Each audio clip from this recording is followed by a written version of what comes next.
Hi everyone, welcome back to my channel. This is going to be my 38-week pregnancy update.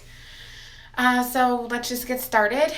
I went to my, 38-week appointment last Thursday. I had a non-stress test done. And if you don't know what a non-stress test is, they basically hook you up to the monitors on your belly. And one of the monitors goes like up top on your belly, another one goes down lower depending upon your baby's position to monitor his or her heartbeat, or their heartbeat if you're having twins. And then the monitor up top monitors if you're having any contractions.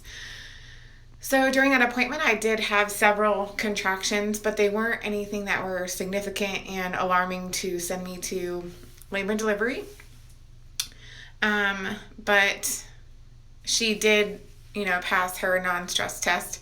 All of her non-stress tests she's passed. There's only been one instance where they've had to put like a noisemaker. It sounds kind of like a buzzing sound, and they put it up against your belly to kind of make the baby more alert if they're, kind of drowsy or not quite moving around as much as they would like for them to. So that's only happened one time.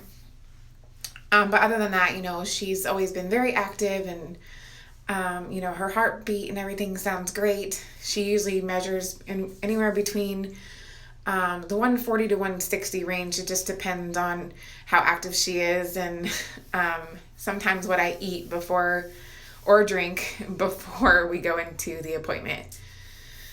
But other than that, as far as symptoms, last week I was experiencing a lot more Braxton Hicks. I'm still experiencing them. I'm 39 weeks today.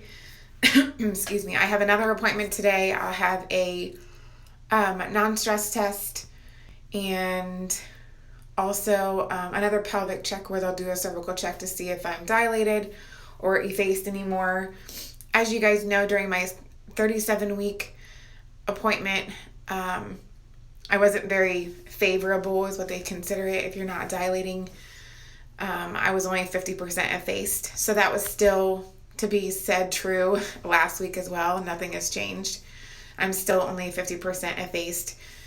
And my doctor wasn't too concerned, although he did say, we were talking about induction and things that can come along with if and when we decide we want to be induced, because he can use my polyhydramnios and the gestational diabetes as a medical reason to induce.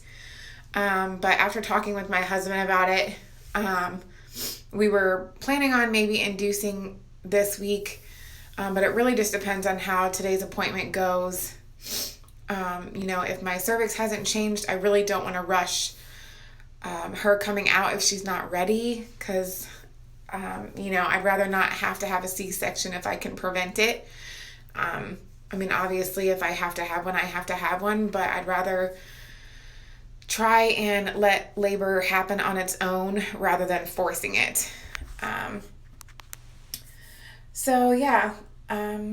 Other than that, my symptoms, my frequent urination has definitely increased. I have to go like every 2 to 3 hours. It doesn't matter if I choose not to drink anything for hours before I go to bed. My bladder just is so crushed or squished because she's pressing on it so much and like dancing on it that, it's just inevitable that I have to get up and relieve myself several times during the middle of the night. And of course that attributes to not being able to sleep comfortably.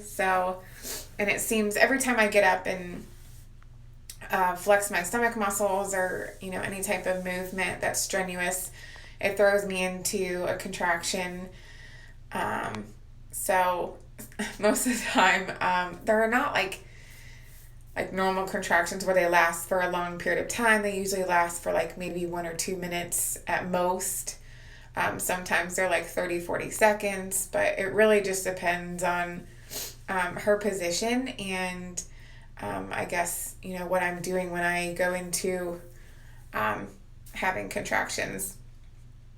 But as far as the middle of the night, it's very sporadic. It's nothing that's timeable. It just happens when I flex my stomach muscles because my uterus just gets really tight from having to strain to move.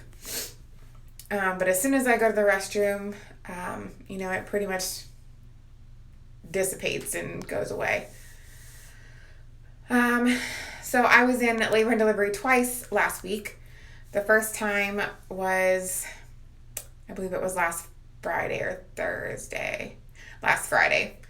I was there because I had a headache that was lasting the entire day. And as you guys know, if you've watched my previous videos, I am prone to migraines. I had them pre-pregnancy and I had them in the beginning of my pregnancy, but ever since, I would say, maybe the middle to end of my second trimester, they've kind of, leveled out, and I haven't been experiencing them that much. Nothing that I've had to take the Fioricet for, just minimal, Tylenol and just resting up more. But yeah, so my doctor was concerned since I was having the headache for so long, and I wasn't getting any relief with the Fioricet or any Tylenol. So, so he was kind of concerned. So he sent me in to be monitored and make sure that, my daughter was doing okay. And everything checked out perfectly fine. He did go ahead and allow for me to have a caffeinated beverage. And if you guys know anything about the gestational diabetes diet, most of the caffeinated beverages, unless you choose to drink Diet Pop, have sugar in them. So I was completely over the moon to have a pop that had sugar in it. I haven't had pop since the beginning of my pregnancy, before I found out I had gestational diabetes. I take that back.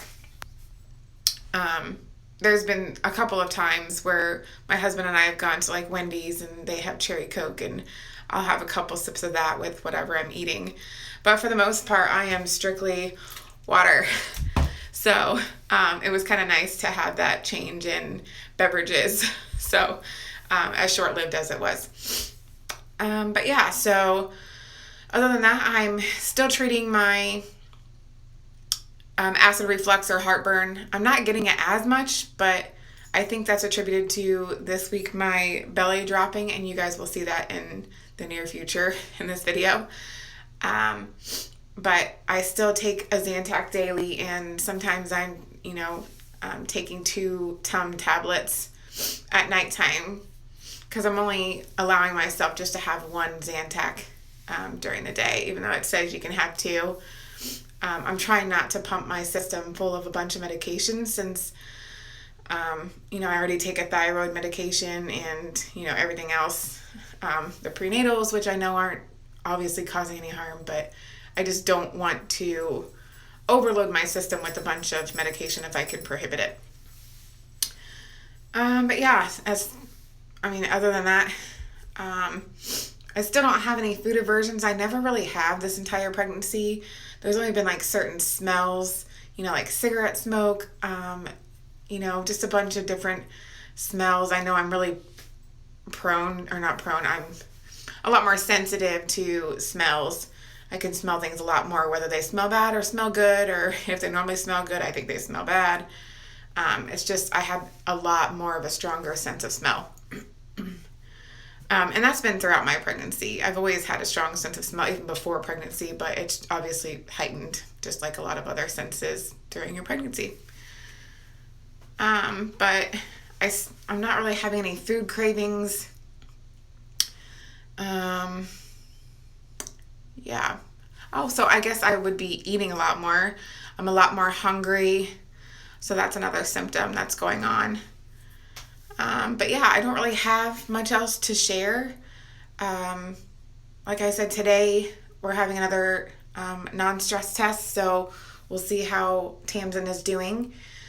And then he's going to do another cervical check, and then I'll have another ultrasound since I do have the gestational diabetes. He wants to check her size and her position and everything else, and I believe, he was going to talk and see if everything looks good, maybe plan an induction date, but I think I might just wait until her due date, which is April 26th, to schedule that induction if he's going to induce. I don't want to go past my due date because I know, the longer she's in there, the bigger she's going to get. And like I said, I don't want to end up having a C-section if I can prevent it. But I do know she's probably at least 7 pounds right now, but that's just a guesstimate, seeing as how she was about 6.5 pounds 2 weeks ago. So yeah, I really don't have much else to share other than I will show you my bump. And then, like I said in my previous video, if anything drastically changes, I'll be sure to hop on here and update you guys. But otherwise, look for my next video next Wednesday when I'll be 40 weeks. And I'll let you know how my 39-week appointment went. But yeah, if not, then, I'll try and do a quick video. And, if I end up not making it to my 40-week appointment or my 40-week update, just know that I'm either having a baby or, something has come up. But hopefully, nothing other than having a baby. But yeah, so I'm rambling now, so I'm going to go ahead and show you my belly. Go ahead and flip this around here. So here is my front of my belly, and I do believe that I have, in fact, dropped.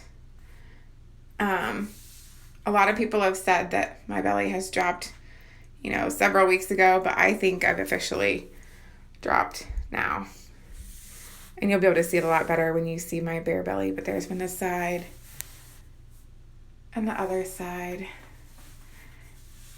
I have so many layers on. Sorry. Okay. And here's my bare belly from the side. So if you can see, this is really, really squishy. So I'm pretty sure she's dropped significantly. Here, I'll move up so you can see better. Here's the front of my belly. And the other side, you can see. And again, I still don't have any stretch marks. Flip this around. But, as I previously stated, that doesn't mean that I won't get them as my belly starts to shrink after I give birth. But, yeah. So that's all I really have to mention. If you guys have any questions or comments or anything like that, go ahead and put them in the comment box below. But otherwise, yeah, wish us the best of luck with everything. And, as always, if you're trying to conceive, I wish you very well on your journeys. I know it's a rough road, and, I've been there, and I know how discouraging things can be at times, but just know it is such an amazing journey, and I thank God every single night and every single day for Him blessing us with this opportunity to be the best versions of ourselves and become parents. And so like I said, I know how it feels, so just keep your head up and keep pushing on. And if I can go through this, you can go through it too. But if you are already pregnant, again, I wish you best of luck as well. So baby dust to all, and thank you so much for watching. And if you like this video, give it a thumbs up and subscribe. Thanks, and have a good day. Bye.